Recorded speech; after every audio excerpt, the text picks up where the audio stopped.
In a recent event, the United Kingdom finds itself grappling with the news of King Charles' ongoing battle with cancer, leaving his family, particularly Prince William and Catherine, the Prince and Princess of Wales, in a state of profound concern and heartache. King Charles' health conditions are progressively deteriorating, leading Buckingham Palace officials to keep a regularly updated plan for his impending funeral preparations, for which started the day after Queen Elizabeth was buried. The 75-year-old monarch has remained largely out of the limelight since announcing his cancer diagnosis in February to hide his declining condition. According to the latest breaking news, speaking to friends of the king in recent weeks about his health, the most common response is a lowering of the voice by half an octave or so, following by the sombre, drawn-out pronouncement, "It's not good." Of course, he is determined to beat it and they are throwing everything at it.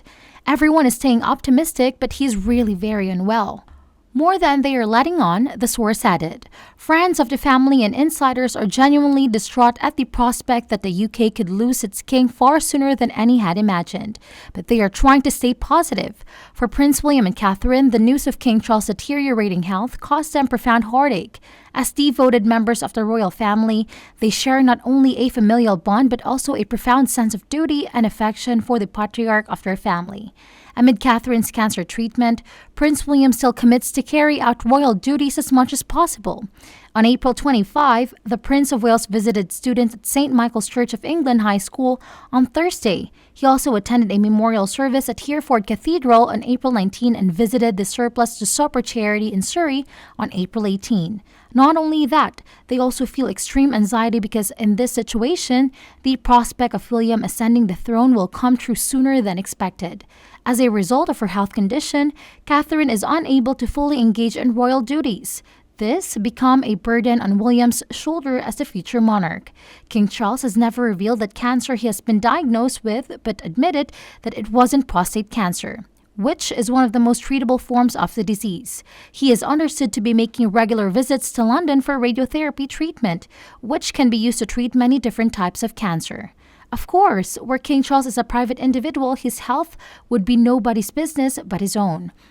But he is the leader of a hereditary monarchy, a head of state who can only be removed by death or abdication, but that doesn't seem likely to happen given the late Queen Elizabeth's precedent.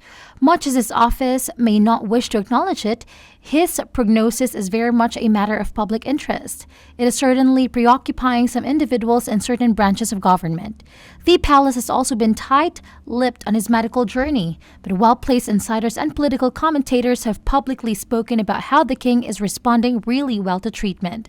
On March 19, the 75-year-old king was spotted leaving Windsor Castle and arriving at Clarence House hours before hosting an audience with veterans at Buckingham Palace to mark the 70th anniversary of the Korean War. Recently, King Charles was spotted driving himself and Queen Camilla to Sunday services, and photographers nabbed the two en route.